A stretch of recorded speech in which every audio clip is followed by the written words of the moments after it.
ప్రజలకు ఇబ్బంది కలగకుండా చర్యలు తీసుకుంటాం. ఎమ్మెల్యే ఆదేశాల మేరకు కిష్టాపూర్ గ్రామాన్ని సందర్శించారు కాంగ్రెస్ నాయకులు. వికారాబాద్ జిల్లా యాలల మండలం కిష్టాపూర్ ఉండ్లకుంట చెరువు నీటితో నిండి గ్రామం పక్క నుండి ప్రవహిస్తుండటం తక్షణ చర్యలు తీసుకోవాలని కృష్ణాపురం గ్రామస్తులు ఎమ్మెల్యేలు కోరగా ఆయన స్పందించి అధికారులను, కాంగ్రెస్ పార్టీ నాయకులను, వ్యవసాయ మార్కెట్ కమిటీ చైర్మన్లను సంఘటనా స్థలానికి పంపించి పరిస్థితిని తెలుసుకోవాలని ఆదేశించడం జరిగింది. దీంతో వీరు పరిశీలించారు. ఈ కార్యక్రమంలో కాంగ్రెస్ పార్టీ సీనియర్ నాయకులు కరణం, భవిష్యత్తులో మాజీ జెడ్పీటీసీ చిత్రాల Srinivas, Tandur market committee chairman Bala Reddy, Srinivas Reddy, Mahipal గ్రామస్తులు పాల్గొన్నారు. వర్షాలు ఉన్నాయి కాబట్టి ఈ యొక్క కిష్టాపూర్ గ్రామం లోపల గుండ్లకుంట అనే పెద్ద చెరువు ఉంటుంది. ఇది ఎన్కేపల్లి దరికెళ్ళి దీనికి పాటు బాగా పెద్ద ఎత్తున ఉంటుంది. ఈ చెరువు నిండితేనే కానీ ఆజిపురం ఊరోజర్లకు నీళ్లు పోతాయి. దీని మళ్ళా ఊరోజరువు నిండితే మళ్ళా మల్క చెరువులకు పోతాయి. ఇట్లా చైన్ సిస్టమ్ అప్పుడు గతంలో వేసినటువంటి చెరువు ప్రతి ఒక్క చెరువు కూడా చైన్ సిస్టమ్ అనేది ఉన్నది, గొలుచుకట్టు విధానం అనేది ఆ పద్ధతిలోనే మరి నడుస్తున్నది. గతం నుండి కూడా ఇది అలిగెళ్ళి మరి ఊరు పక్కకెళ్ళి పోయేది. కాకపోతే పంచాయతీరాజు రోడ్ చేసేటప్పుడు దానికి ఒక సైడ్ డ్రైన్ పెట్టి అది సైడ్ డ్రైన్ మరి ఏదైతే పైపులు వేసి చిన్నగా చేసిండ్రో దాన్ని వెడల్పు చేసినట్లయితే ఊర్లకు నీళ్లు రాకుండా ఉంటాయి. ముందల కూడా ఆజిపూర్ గ్రామం లోపల కూడా అన్ని పైపులు వేసి మొన్న పోయిన వర్షం లోపల ఊర్లో కూడా వాటర్ రావడం జరిగింది. వచ్చినందుకే మరి జేసీబీ పెట్టి ఆ పైపులన్నీ వీకేస్తే మళ్ళీ అటు వెళ్ళిపోయినాయి వాటర్ అంతా. కాబట్టి మరి ఎమ్మెల్యే గారు మా స్థానికంగా ఉండే నాయకులంతా వెళ్ళి ఒకసారి అక్కడ చూడండి అన్న, మరి అక్కడ ఏమున్నదో విజిట్ చేయండి అంటే మరి రావడం జరిగింది.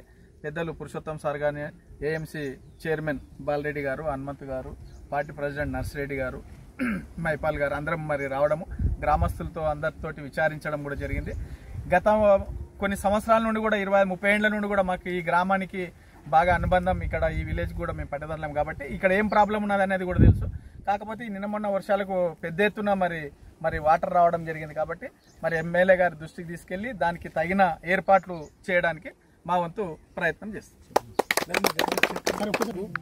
కిష్టాపురం గుండ్లకుంట చెరువు ఓవర్ఫ్లో అయ్యి ఊరు పక్క నుంచి ఊరుకు ఆనుకొని పోతున్నారు కాబట్టి ఊరు వాళ్ళకి ఇబ్బంది అవుతుంది. కాబట్టి పెద్ద మనిషి ఎమ్మెల్యే గారు అందరినీ తీసుకొని పొమ్మన్నాడు. కాబట్టి అందరితో పాటు ఈ గ్రామాన్ని విజిట్ చేసి మరి ఇరిగేషన్ డిపార్ట్మెంట్ అధికారులు కూడా రావడం జరిగింది. ఈ సమస్యను గ్రామస్తులు, ఈ పెద్ద మనుషులు సీనన్న కానీ, పురుషోత్తమరావు సారు, బాలరెడ్డి, హనుమంతు, మైపాలు, అమృతయ్య, వెంకటయ్య వీళ్ళందరూ కలిసి ఆఫీసర్లకు వివరించడం జరిగింది. ఈ సమస్యని అతి తొందరగానే పరిష్కరిస్తామని ఆఫీసర్లు చెప్పడం జరిగింది.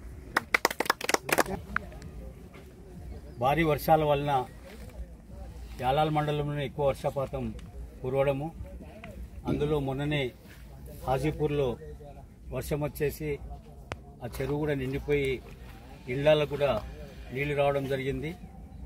మరి మీ గ్రామస్తులు ఏదైతే కిష్టాపూర్ గ్రామస్తులు గౌరవ శాసనసభ్యులు మనోహర్ రెడ్డి గారికి ఫోన్ చేసి ఇక్కడ మా ఊళ్ళో చెరువు పూర్తిగా నిండిపోయి వెనక్కి వచ్చేసేసి మా బోర్లు కూడా ప్రమాదంలో ఉన్నది కాబట్టి రండి అని చెప్పిండ్రు. ఆయన కూడా వచ్చి తప్పకుండా దీన్ని సందర్శించడం జరుగుతుంది. అదేవిధంగా అధికారులు కూడా కోరడం జరిగింది. ఇప్పుడే డిప్యూటీ ఇరిగేషన్ గారిని కూడా కోరడం జరిగింది. మరి వర్క్ ఇన్స్పెక్టర్ కూడా రావడం జరిగింది. మరి రేపటెల్లుండే అధికారులు వచ్చేసేసి అయితే గ్రామస్తుల కోరిక మేరకే గ్రామస్తులు ఏ విధంగా అయితే కోరిండ్రో మరి అలుగు ఏదైతే హైట్ పెంచడం వల్లనే నీళ్ళన్నీ కూడా నిలిచిపోయి వెనక్కి వచ్చి మరి ఇక్కడ కూడా పాటు రావడం వలన ఇక్కడ మొదటి నుండే కూడా మన యాలాల మండలంలో 97 చెరువులు ఉంటే ఇది గొలుసుకట్టు చెరువులు కాబట్టి ఒకదానికొకటి చైన్ రియాక్షన్లో ఇది నిండిన తర్వాత ఇంకో దాంట్లో కావడం వలన ఈ రోడ్లు ఇవన్నీ ఆక్రమంగా రోడ్లు వేయడం కానీ ఇంకేదైనా చేయడం వలన ఈ చెరువులన్నీ కూడా మరి గ్రామాలకు వచ్చే పరిస్థితి ఉంది, ముంపు కూడా వాటి వెళ్ళే పరిస్థితి ఉంది. కాబట్టి దీన్ని గ్రామస్తులందరూ కూడా మా దృష్టికి అదేవిధంగా అధికారుల దృష్టికి కూడా తీసుకురావడం జరిగింది, ఎమ్మెల్యే గారి దృష్టికి తీసుకురావడం జరిగింది. తక్షణమే దీనికి ఏమేమి కావాలో మీరు కోరిన ప్రకారమే దీన్ని మళ్ళీ రెస్టోర్ చేసేసేసి మళ్ళీ ప్రజలకు కూడా ఎలాంటి ఇబ్బందులు కలగకుండా తీసుకునే చర్యలు తప్పకుండా చేపట్టడం జరుగుతుంది. ఇప్పుడే చూడడం జరిగింది, ఈ చెరువుల నీళ్లు వస్తే అవతల మనం పోవాలి, పొలాలకు పోవాలన్నా, బోరింగ్ల కాడికి పోవాలన్నా, ఇంకా అడవికి పోవాలన్నా కానీ మొత్తం నీళ్ళకి వెళ్ళే పోవాలి. అదేవిధంగా పశువులు కూడా అట్లనే పోతా ఉన్నాయి, అది మంది కూడా ఊరోళ్ళు కూడా అట్లనే పోతా ఉన్నారు. కాబట్టి దాన్ని తప్పకుండా చర్యలు కూడా తీసుకోవడం జరుగుతుంది. గ్రామస్తులు కూడా సహకరించి రోడ్డు విస్తరణలో కూడా ఎమ్మెల్యే గారు కూడా తీసుకుని వచ్చి దీనికి ఫండ్స్ పెట్టేసి తక్షణమే ఆల్రెడీ వెంకటప్ప కూడా చెప్పిండు 20 లక్షలు ఏదో మంజూరు వచ్చిందనేది. మరి దాన్ని దృష్టిలో పెట్టుకొని కూడా తక్షణమే దీన్ని మరి రోడ్డు కూడా వేయించడానికి కృషి చేయడం జరుగుతుంది. మీరు గ్రామస్తులందరూ కూడా రోడ్డు వేయడానికి కూడా సహకరించాలి. అదేవిధంగా అలుగుది ఏదైతే ఇప్పుడు మన మార్కెట్ కమిటీ చైర్మన్ బాలరెడ్డి గారు చెప్పినట్లు మరి ఆ పైపులు వేసేసి పైకి పెంచడం వల్ల నీళ్ళన్నీ నిలుస్తున్నాయి అన్నారు.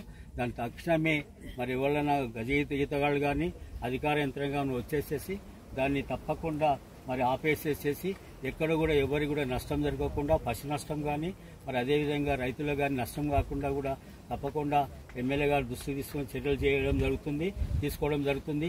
అదేవిధంగా మేము వచ్చేటప్పుడు ఈయన పత్తి పొలంలో కూడా నీళ్లు నిలిచినాయి. మరి ప్రభుత్వం కూడా ఎకరాకు 5 నుండి 10,000 రూపాయలు కూడా నష్టపరిహారం కూడా ఇవ్వటం జరుగుతుందని చెప్పడం జరిగింది, ప్రకటించడం జరిగింది గౌరవ ముఖ్యమంత్రి గారు రేవంత్ రెడ్డి గారు. మీరు గ్రామస్తులు కూడా పట్టేదారు పాస్బుక్ కానీ జిరాక్స్ ఇచ్చేసేసి ఎవరి పొలంలో ఎంత పోయిందో నీళ్లు నిలిచినాయో అది నష్టపరిహారం కూడా ఒక ఫిర్యాదు మరి రేపు సోమవారం కాబట్టి మీరు అందరు గ్రామస్తులు కూడా ఇచ్చినట్లయితే అది కలెక్టర్ గారికి పంపించేసేసి మీరు ఎవరెవరైతే ఈ గ్రామస్తుల నుండి ఎంతమంది పంటలకు నష్టమైందో అది కూడా లిస్ట్ ఇచ్చేస్తే తప్పకుండా మీకు నష్టపరిహారాన్ని కూడా ప్రభుత్వం ద్వారా నిధులు వస్తున్నాయి. అగ్రికల్చర్ ఆఫీసర్లు కూడా రేపు మీ గ్రామానికి విజిట్ చేస్తారు. ఇరిగేషన్ డిప్యూటీ గారు కూడా ఈరోజు సండే ఉంది కాబట్టి వికారాబాద్లో వేరే చెరువులకు పోయిండు. ఆయన ఎస్సీ గారు కూడా రేపు వచ్చేస్తారు. వచ్చేసి మీరు మళ్ళీ ఒకసారి మీరు గ్రామస్తులందరూ చూస్తే తప్పకుండా మీ గ్రామస్తులకు తప్పకుండా ఎలాంటి ప్రమాదం వాటిల్లకుండా మరి నష్టం జరగకుండా మీరు చెప్పిన విధంగా తప్పకుండా సహాయ సహకారాలు అందిస్తామని తెలియజేస్తూ మీరు సహకరించినందుకు మరోసారి ధన్యవాదాలు తెలియజేస్తూ మేమే ప్రత్యక్షంగా చూసినాము. వాళ్ళ దూళ్ళు కానీ మనుషులు కానీ నీళ్ళనే పోతా ఉన్నారు. కాబట్టి మరి ఇటువంటి విషయంలో కూడా మీరందరూ కూడా జాగ్రత్తగా ఉండి మరి ఊళ్ళో కూడా నీళ్ళు ఇంకా రేపటి కూడా వర్షం ఉన్నదన్నారు, భారీ వర్షాలు అన్నారు. అది కానీ వచ్చేసిందంటే ఈ నీళ్లు పూర్వం మన ఇండ్లకే వచ్చే పరిస్థితి కూడా ప్రమాదకరం ఉంది. కాబట్టి దానికి తప్పకుండా చర్యలు కైకోవడం జరుగుతుందని గ్రామస్తులందరూ కూడా తెలియజేస్తాము. ధన్యవాదాలు.